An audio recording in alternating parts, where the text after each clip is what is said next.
Hola, ¿qué tal? Buenas tardes o buenas noches ya.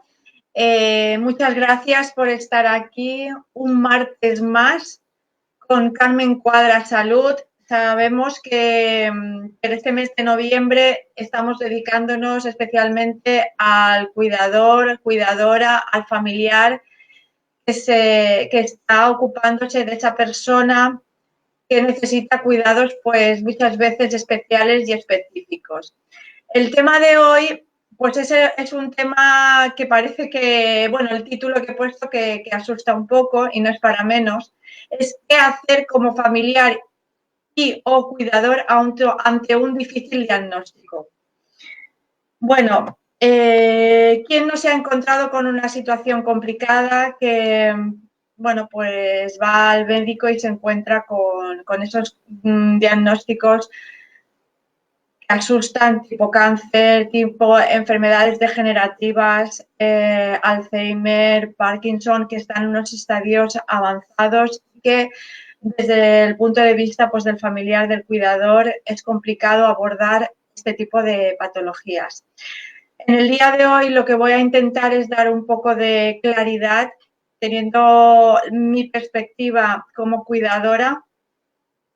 Y sí que es verdad que tengo quizás un poco más de perspectiva porque soy también enfermera y esto a mí personalmente me ayuda a abordar el tema pues de la cronicidad, de las patologías crónicas y en el caso de que me ocupa ahora que es cuidar a mi mamá.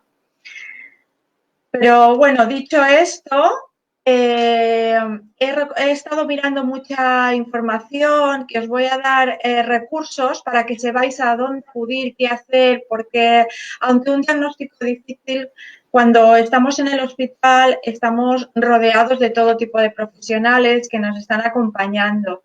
Sí que es verdad que cuando vamos al domicilio es cuando nos entra el miedo y ahora lo sabré hacer, no lo sabré hacer, estos cuidados que me han explicado que requiere mi familiar, sabré abordarlos. Recordar que siempre tenemos o tenéis el equipo de atención primaria, vuestra enfermera, vuestro médico, que siempre está a disposición para ayudaros, para acompañaros y, por supuesto, el consejo es que solicitéis ayuda a vuestro equipo de atención primaria, a vuestra trabajadora social, que es la que os va a hablar de recursos, los recursos que podéis utilizar en el caso de dependencia, de apoyos, que vuestra comunidad, vuestro ayuntamiento tenga. Dicho esto, quiero empezar haciendo un poco de estadística. Quiero comentaros que en un informe que he estado investigando, que es informe de envejecimiento en red del 2018, el titular es ¿Quién cuida a quién? La disponibilidad de cuidadores informales para personas mayores en España. En este informe hace un breve repaso de cuáles son cuando hablamos de cuidadores informales nos estamos refiriendo a cualquier cuidador que no sea profesional, ¿vale? Pues el hijo, la hija, el padre, la madre o cualquier persona, la trabajadora familiar, que en este caso sí que sería una cuidadora formal, pero es para que tengáis un poco de diferencia entre el cuidador informal y el cuidador formal. Vuelvo a decir, el cuidador informal es aquel cuidador que en principio no es profesional y el cuidador formal son los profesionales. Entonces, las reflexiones que hace este informe de envejecimiento en red 2008 son las siguientes. Toda la serie de transformaciones sociodemográficas que están ocurriendo hoy en día con el aumento de la longevidad, por otro lado, la reducción del tamaño de los hogares, las formas de convivencia que van variando, los roles de género, etcétera. Todo esto está planteando un nuevo escenario que afecta o que va a afectar a la disponibilidad de cuidadoras, cuidadores informales.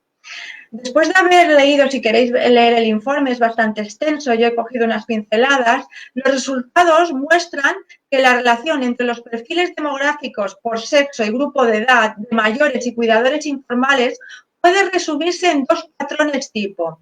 Existe un patrón intergeneracional de cuidado en el que personas de edad madura prestan ayuda a mayores. Es el caso de los hijos adultos a padres, madres mayores. Y luego existe otro tipo de patrón que sería el intrageneracional de cuidado, donde es la población de edad avanzada quien atiende a otras personas mayores con discapacidad. Pues, por ejemplo, sería el marido que cuida a la mujer o la mujer que cuida del marido. Estos resultados, o nuestros resultados, como dice textualmente, indican que en España está experimentando, estos datos no lo he dicho, pero corresponden a España, está experimentando un progresivo descenso de potenciales cuidadores informales, pero esencialmente en lo que respecta al patrón de cuidado intergeneracional, es decir, el de hijos, hijas, adultos a padres y madres mayores. De hecho, nuestras aportaciones a las estimaciones relativas al patrón de cuidado intrageneracional indican que el volumen de potenciales cuidadores de edades avanzadas está aumentando, fijaros, principalmente debido a la combinación del incremento de la longevidad. Cada vez nos hacemos más mayores. Claro, gracias a la calidad de vida, gracias a los nuevos avances en la sanidad, mejores condiciones socioambientales, todo esto hace que la longevidad se vaya alargando, con lo cual nos estamos encontrando que el patrón intrageneracional es el que más está aumentando. Y específicamente dice, y más específicamente a la de población masculina, con el mantenimiento de la feminización de la discapacidad a edades avanzadas. Por lo tanto, la pregunta que se hace es, ¿se puede afirmar, por tanto, que la disponibilidad de cuidadores informales está descendiendo? Y la respuesta a lo que se llega es sí. Si nos limitamos al cuidado entre generaciones, no podremos afirmarlo tan rotundamente, sin embargo, si tenemos en cuenta los perfiles emergentes de personas cuidadoras de más de 65 años. Fijaros qué interesante esto de lo que estamos hablando. Disculpad un momentito, es que voy a enchufar la electricidad porque se me acaba la batería.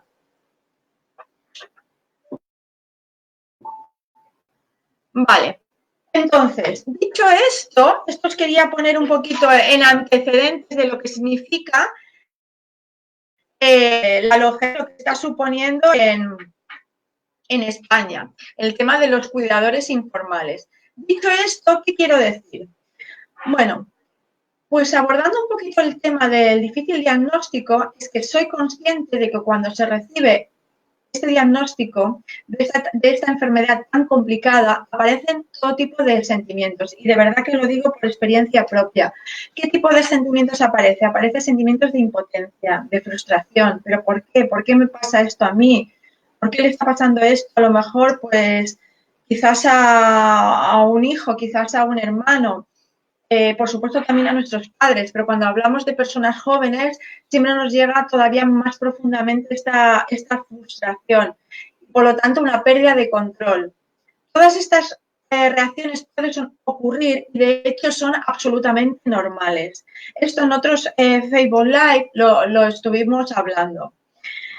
Aquí os quiero dar unos recursos, aunque ya dimos unas pinceladas, de esas estrategias para afrontar esos sentimientos negativos que en un momento determinado, cuando recibimos ese diagnóstico, pues nos quedamos pues totalmente abatidos. Entonces, las estrategias que os puedo decir, que a mí personalmente me han servido, es primero analizar la situación. Es decir, ¿cómo me siento? Identifícala y responde a ella en la medida de lo posible, de la forma más respetuosa contigo mismo, con tu forma de sentir. Sé tolerante contigo mismo, con uno mismo. Es decir, no te juzgues, no te machaques. Aquí mantén el sentido del humor. Es decir, dentro de toda esta vorágine, si por poco que puedas encontrar una pizca de sentido de humor, ayuda a bajar ese nivel de estado de ansiedad para ti como cuidador o como familiar y la persona a la que tienes que cuidar. Mantente con la actividad, esto es muy importante. Sal de esta zona donde a veces es muy complicado. Mantén un mínimo de actividad haciendo cosas que te busquen. que te busquen, que te ayuden. Búscalas. Intenta buscar el lado positivo de las cosas. Sé que muchas veces no encontramos la luz, no encontramos ese aspecto positivo, pero si de verdad te dedicas cada día, aunque sea 2 minutos, a encontrar algo positivo de toda esta situación, seguro que lo vas a encontrar. Busca relaciones sociales que te agraden, que puedas compartir, habla sobre ello. Es muy importante no encerrarte en ti mismo. Y si puedes hacer algo de ejercicio, y cuando hablo de ejercicio me refiero a salir a caminar, de manera que tu corazón lo notes que está palpitando y tu respiración está jadeando. ¿Por qué? Porque en ese momento es cuando dejamos que nuestros pensamientos vayan de un lado a otro. Empezamos a de verdad a relajarnos. Entonces, en un momento dado que no sepas por dónde abordar el tema, sal, aunque sea 10 minutos, un cuarto de hora a caminar, da una vuelta a la rotonda de forma rápida. De verdad que yo lo he puesto en marcha y ayuda mucho.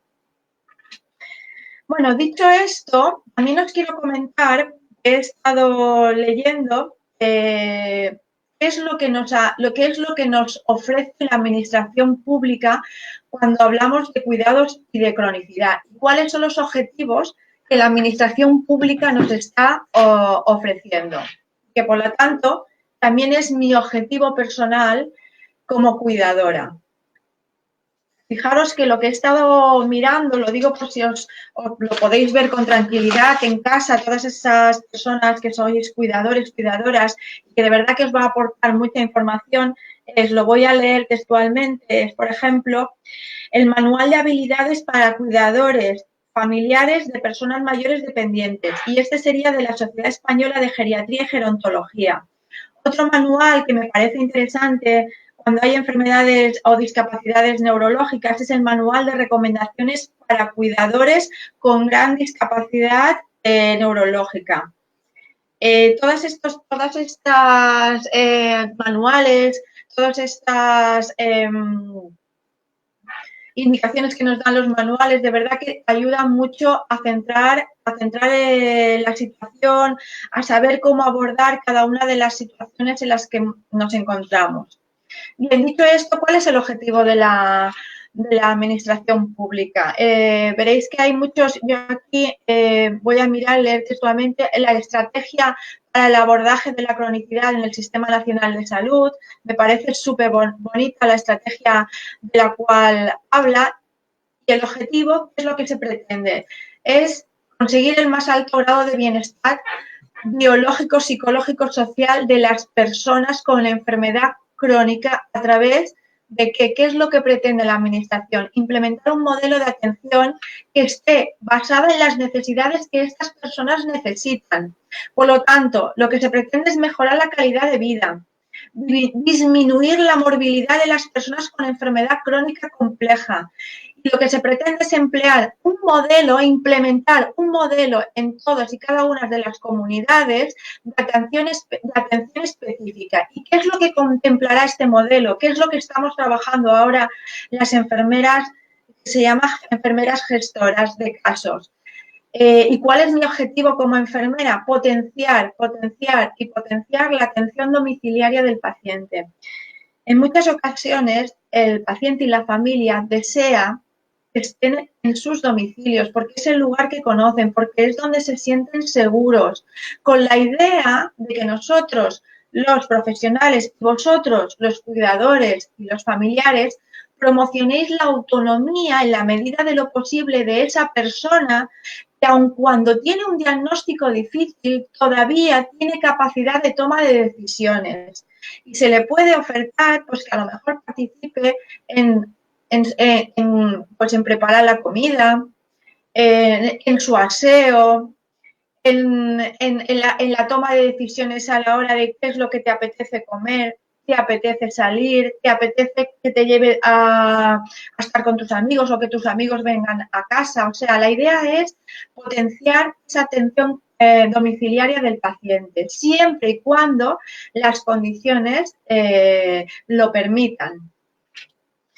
Por lo tanto, la idea es que el paciente y el familiar esté en ese mismo entorno donde el paciente siempre ha vivido, siempre que las condiciones, como estoy diciendo, particulares lo permitan. Otra cosa muy importante que tenemos en cuenta los sanitarios es coordinar las intervenciones sanitarias y sociales, es decir, poner en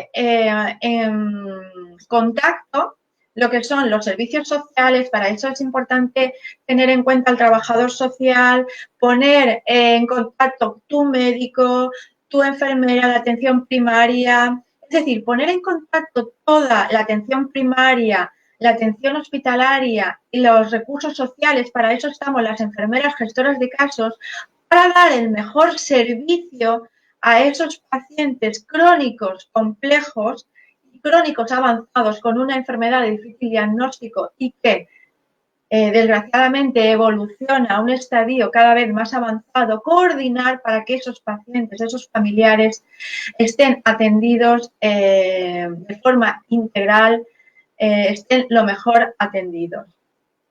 ¿Qué recursos también ofrece la Administración?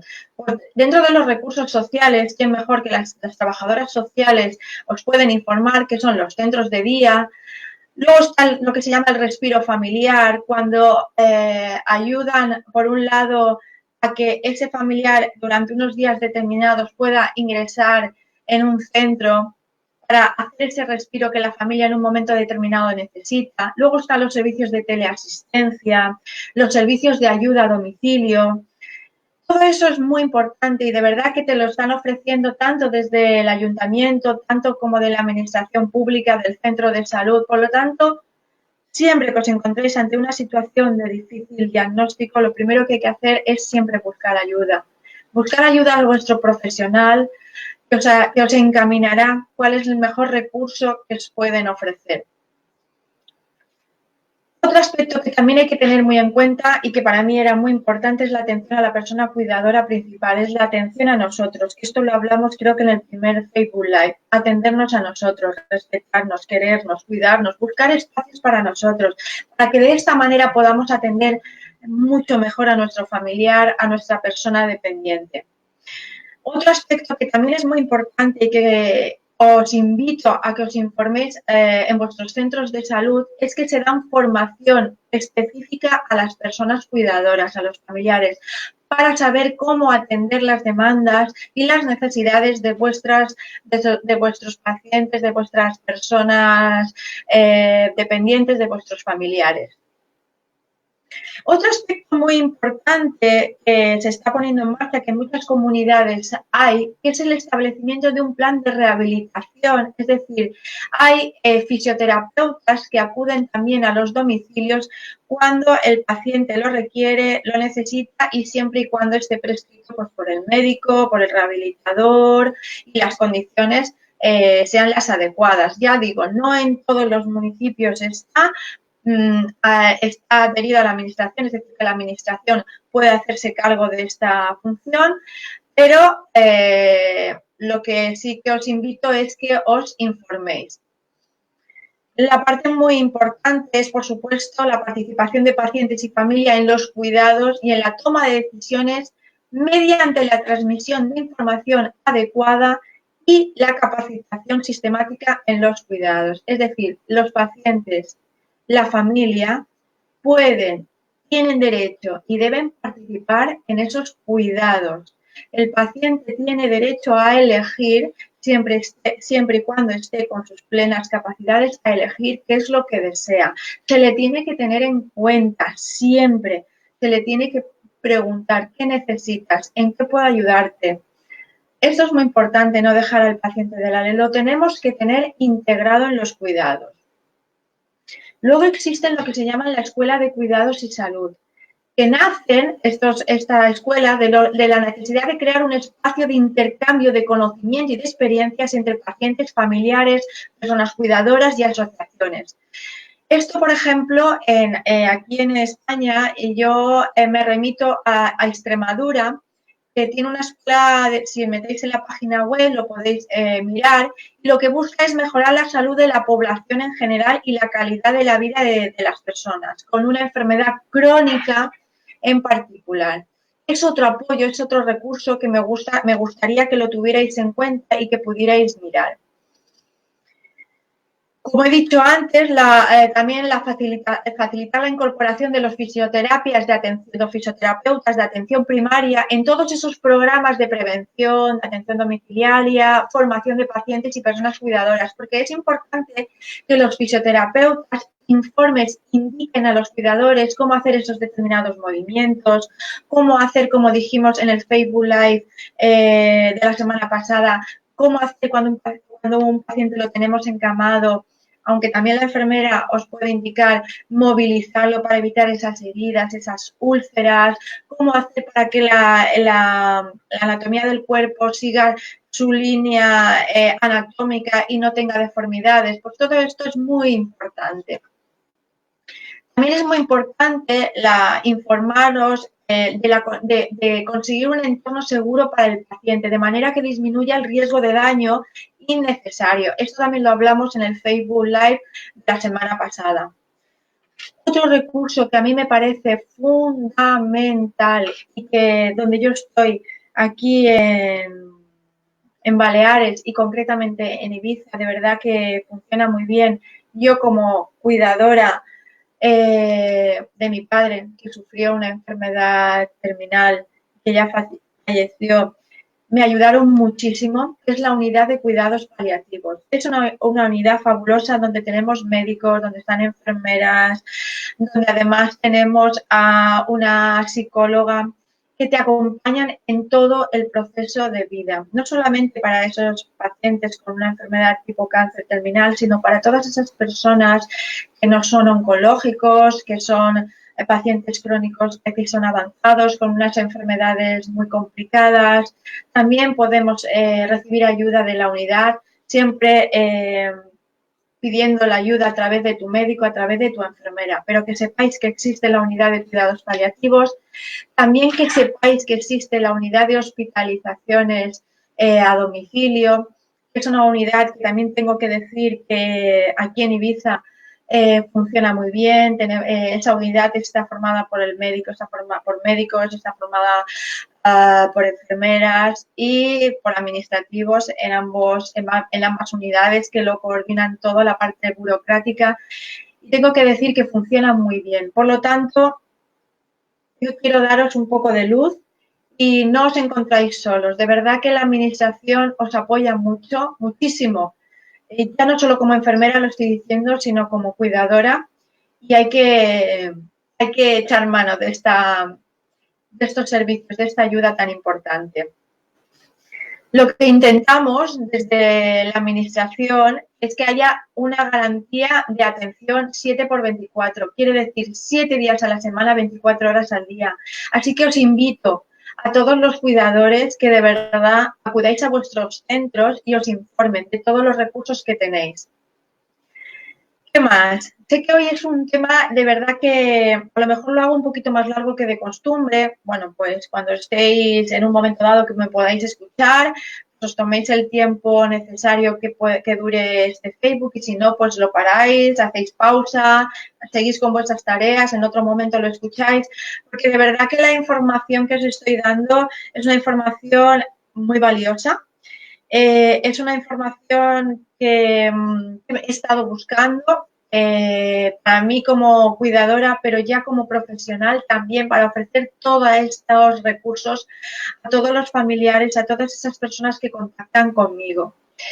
Otro aspecto muy importante y que se está abordando desde la administración es los proyectos que se abordan en el marco del plan de estrategia de la cronicidad, y es el barrio. Es decir, se está teniendo muy en cuenta tu zona, tu barrio como ámbito de intervención. Es porque se han dado cuenta que es así, que es el escenario de la vida cotidiana, es decir, donde se desarrollan todos los cuidados, donde las personas viven, conviven y donde interrelacionan los diferentes grupos de poblaciones.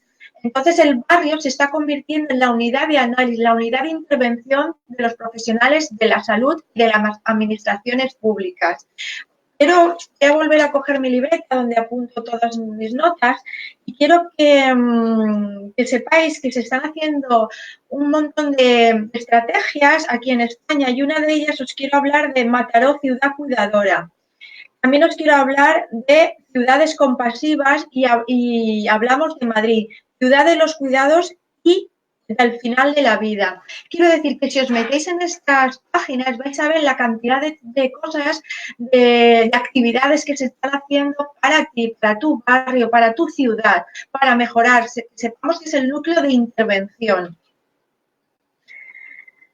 Bueno, dicho esto, hemos hablado un poquito de la estadística de los cuidadores informales, hemos hablado un poquito del abordaje de lo que nos está ofreciendo la administración pública y también quiero hablaros de la prevención de la soledad no deseada. ¿Cómo podemos prevenir esa soledad? Por eso hemos hablado de que es muy importante promover en el barrio una red de apoyo informal que ayude a identificar y combatir situaciones de soledad. De verdad que os digo que hay mucha persona mayor sola, mucha, más de lo que nos imaginamos. Por lo tanto, nuestro foco de atención de las enfermeras gestoras de casos, de las enfermeras comunitarias, de los trabajadores sociales, de todos los profesionales que trabajamos en la atención primaria, es identificar esas personas, esos barrios donde hay mayor índice de personas que viven en situación de soledad y además no deseada, de aislamiento social. Por lo tanto, nuestra intención es facilitar la vinculación de las personas que se sienten solas con la red social del barrio. Hay que incluirlos en esos recursos públicos, privados que hay disponibles. Coordinar y visibilizar todos los recursos, es decir, todo lo que yo he estado diciendo ahora tenéis que saber que existen, ¿vale? Además suponen oportunidades de encuentro para esas personas que se sienten solas y que además es más que sobrado, o sea, que ya se sabe que es súper positivo para su estado de salud, ¿vale? Bien. Y retomando la pregunta con la que yo quería hacer este Facebook Live, ¿cómo hacer como familiar cuando yo tengo o como cuidador un difícil diagnóstico? Bueno, lo primero de todo es la comunicación. La comunicación es importante. La comunicación determina las relaciones y la convivencia en el domicilio. Una buena, no solo en el domicilio, pero ahora me voy a centrar fundamentalmente en el domicilio. Una buena comunicación con la persona dependiente mayor promueve su autonomía y ya no mayor. Nos podemos encontrar pues, con gente muy joven que es dependiente. La comunicación es fundamental porque evita el aislamiento y contribuye a que realmente se sienta mejor y esté más tranquila. Por lo tanto, mi consejo es que incluyamos a esa persona en la toma de decisiones, en la medida de lo posible de que esa persona esté en su sano juicio, con sus capacidades mentales, pero hay que incluirlo, por lo menos esa es mi experiencia. ¿Por qué? Porque esa persona va a saber en todo momento cuáles van a ser los pasos que se va a seguir, ella va a poder participar de esa toma de decisiones, va a decidir si lo que nosotros o lo que decide el equipo está de acuerdo con sus valores, por ejemplo. Por otro lado, nosotros también nos vamos a sentir muy bien porque no estaremos haciendo nada que a esta persona le pueda perjudicar o no esté o en algún momento no esté de acuerdo ella. Yo os voy a poner un ejemplo. Mi madre ahora no está en sus plenas facultades, por lo tanto, yo soy la que estoy tomando como hija pues todas las decisiones, menos una. Y una de las decisiones que no es le decidí dejar a mi madre, porque cuando ella podía hablar, me dijo, hija mía, a mí me gustaría, y ella no sabía el diagnóstico suyo, pero ya tenía ese diagnóstico. En ese diagnóstico, a posteriori, me pregunto si se lo tendría que haber dicho. Entonces yo lo que sí le dije es que tenía su memoria muy frágil, que por eso se estaba tomando medicación y ella era consciente que su memoria era frágil. Pero a lo que me refiero es que ella me dijo que me agradecería mucho que no la pusiera dentro de una residencia. Yo tampoco le pregunté el por qué. Yo sé que esa era su decisión, yo no entré en juicios, yo le prometí a mi madre que no entraría en una residencia. Y efectivamente esa es la voluntad de mi madre y esa es la voluntad que yo estoy cumpliendo con ella. Sí que es verdad que además de cuidadora soy profesional, tengo ciertos conocimientos y de alguna manera me puedo permitir el cumplir el deseo de mi madre. También tengo una persona que me está ayudando porque hay momentos, muchos, en los que necesito salir del entorno. De hecho, además, porque tengo a mi hija, que tiene 12 años, porque tengo a mi marido, porque tengo una familia, porque tengo trabajo y porque necesito salir del entorno para sentirme bien físicamente, emocionalmente, espiritualmente. Y por eso tengo una persona que me ayuda. Por eso es tan importante encontrar esos momentos.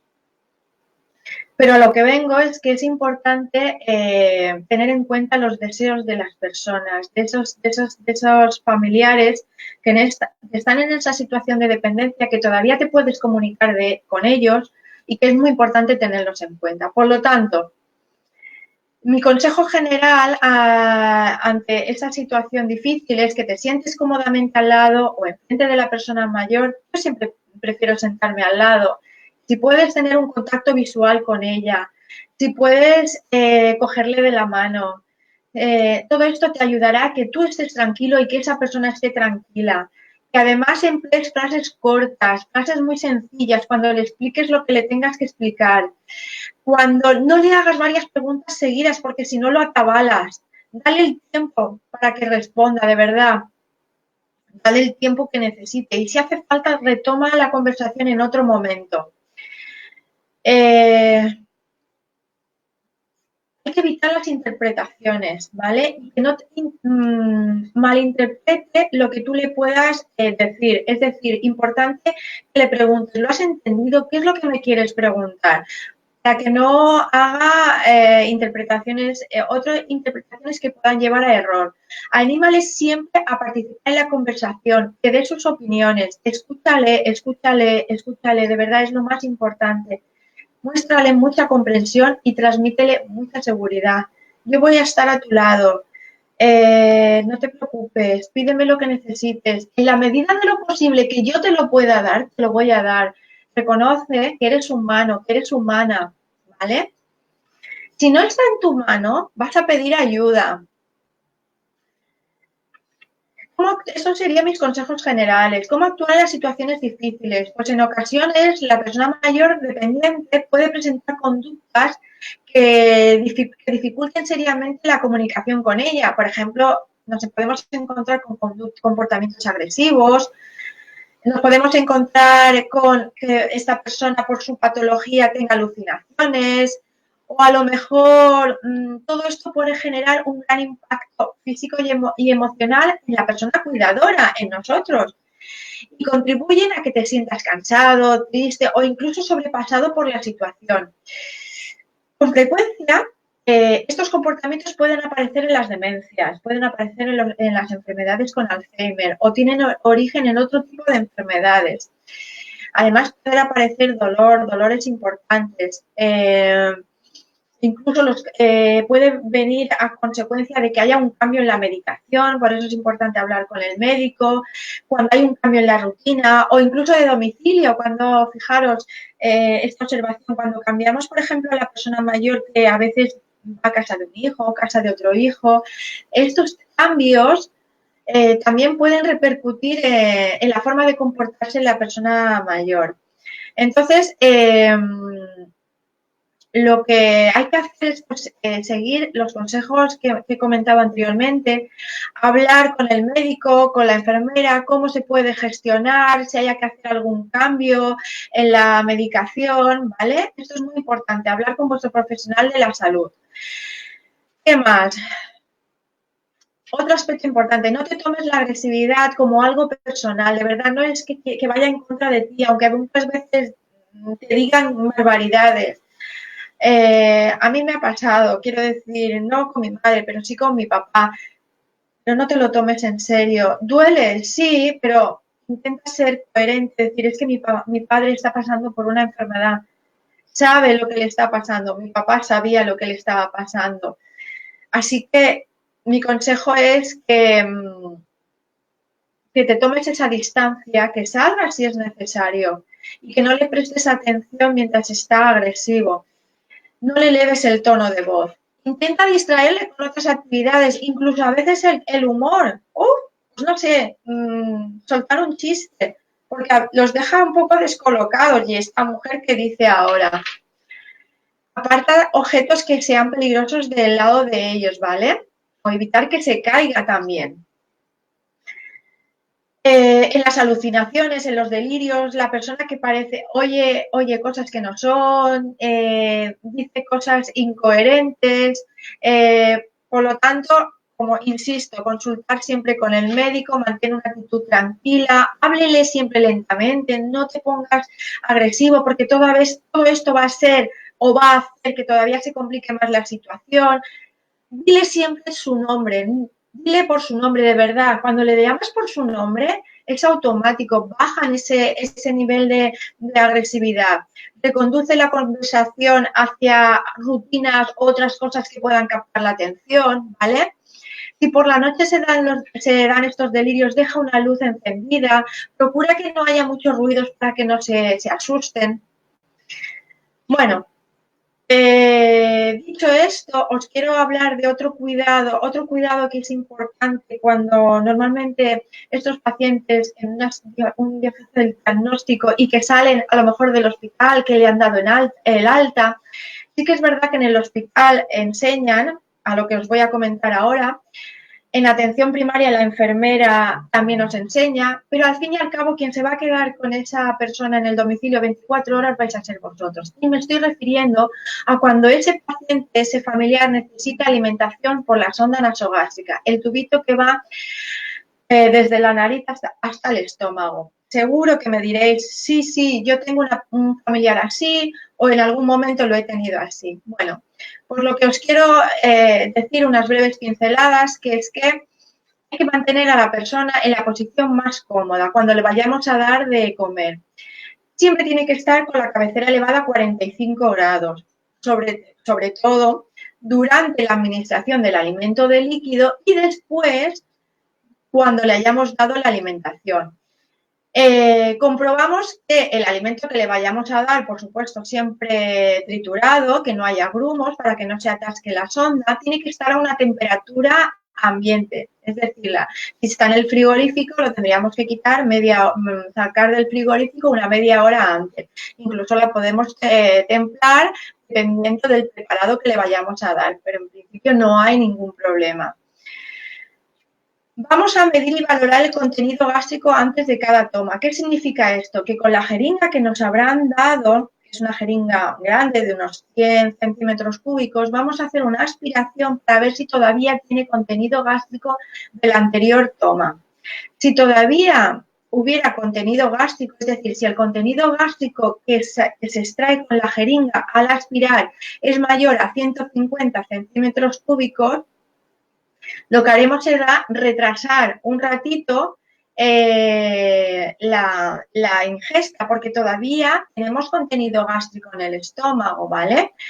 Lo que haremos una vez que hemos aspirado, lavaremos la sonda, le pondremos unos 20 centímetros de agua, dejaremos reposar y pasado pues a lo mejor una horita volveremos a hacer el mismo procedimiento para ver si ya no hay tanto contenido gástrico y podemos administrar la toma.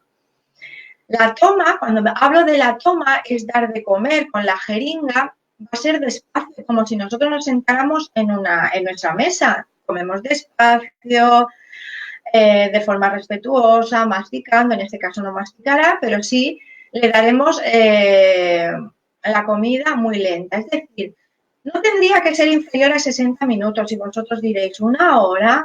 Pues sí, una hora. Bueno, pongamos 35 minutos, pongamos 40 minutos, pero de verdad no hay que tener prisa porque ese momento es un momento de hablar, de comunicarte, ¿vale?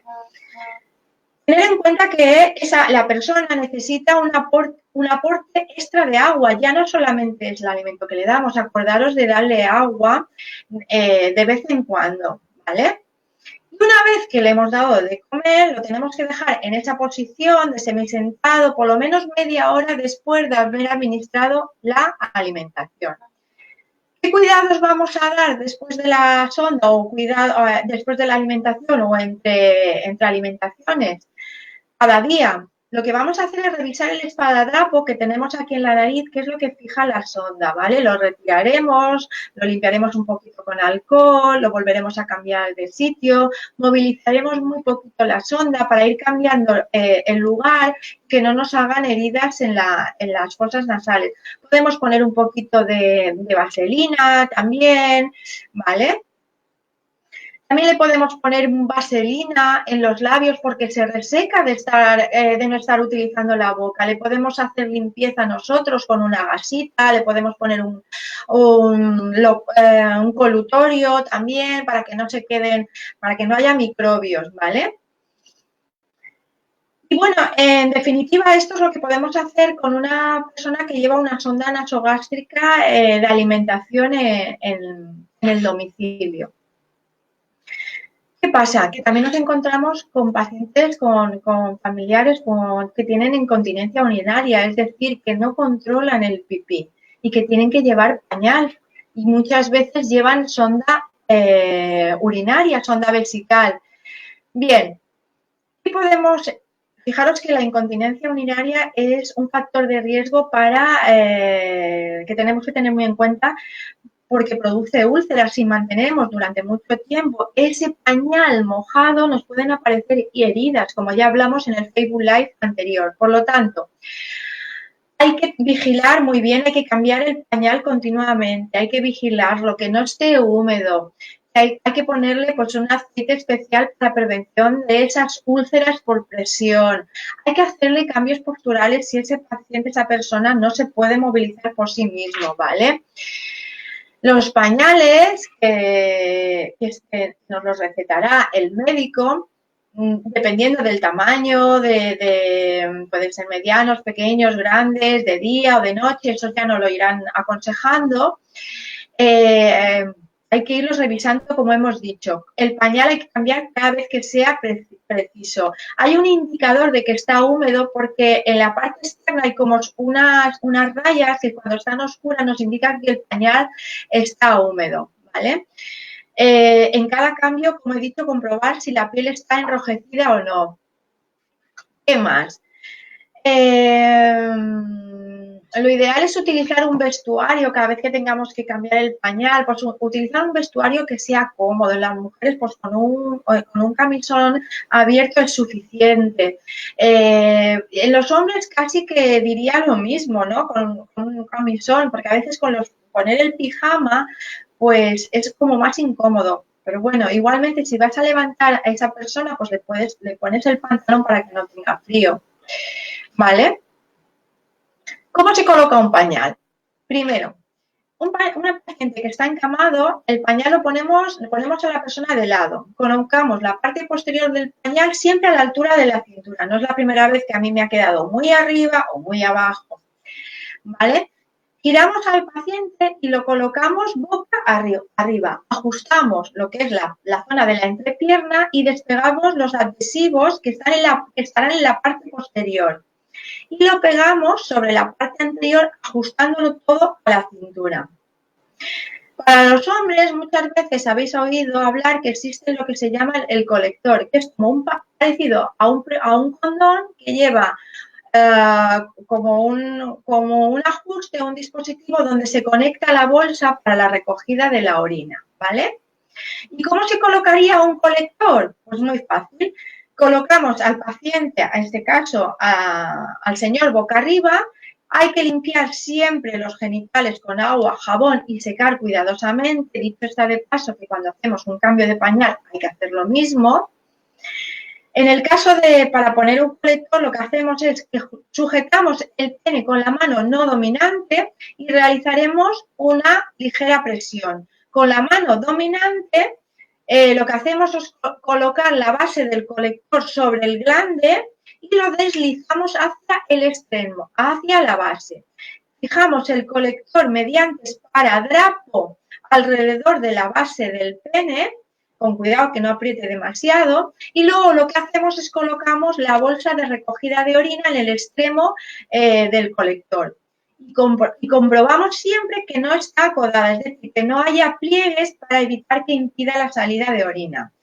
Ese colector lo vamos a colgar en un dispositivo que a la vez lo colgaremos en la cama, en un nivel bajo de la cama. Y lo que haremos es que lo iremos vigilando cada 24 horas, por si se hubiera despegado o si no saliera la orina o si la orina saliera por los alrededores, etcétera.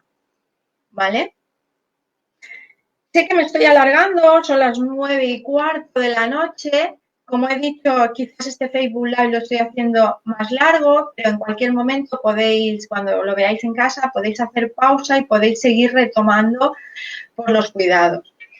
Muchas veces nos estamos encontrando que vienen a casa, a nuestra casa, con los pacientes con una sonda vesical, una sonda para que salga el pipí. Entonces, ¿qué medidas tenemos que adoptar cuando tenemos a un familiar, a un paciente en casa con sonda? Lo más importante es que tenemos que evitar las infecciones de orina. Es decir, esto por un lado y por otro lado que la sonda sea permeable, es decir, que salga orina normal por la sonda, que no se obstruya. Por lo tanto, nos vamos a lavar las manos antes y después de cuando coloquemos el sistema. Nosotros no colocaremos la sonda, pero sí retiraremos la bolsa que estará conectada a la sonda y cada vez que esté la bolsa de orina llena de orina, la desecharemos.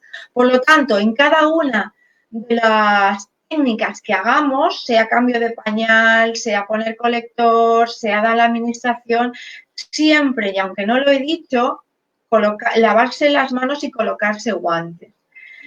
Pues bueno, seguimos con la sonda vesical. Entonces procederemos a lavarnos las manos, lavaremos siempre la zona genital y el orificio por donde sale la sonda. Siempre hay que estar muy limpio y muy seco. Vamos a observar la orina, cómo sale, cómo está la orina en la bolsa, si es una orina clara, si es una orina que es espesa, si es una orina que sale grumos, si es una orina que sale un poquito de sangre, porque cuando la orina es espesa es indicativo de que puede haber infección de orina. Por lo tanto, es el momento de contactar con tu profesional de la salud para que vengan a hacer un análisis de orina para verificar efectivamente que hay o que no hay infección, porque sabéis que si hay infección habría que tomar antibióticos. Por lo tanto, es muy importante observar la orina drenada como mínimo cada 8 horas y, desde luego, cambiar la bolsa cada vez que se necesite. Hoy en día hay lo que, para no estar conectando y desconectando la bolsa, que por ahí puede haber muchas infecciones, al final de la bolsa hay como un grifo que se vacía la orina y de esta manera lo que hacemos es evitar que hayan infecciones de orina. En cualquier caso, sí que es verdad que la bolsa en su totalidad, yo por lo menos la cambiaría una vez a la semana.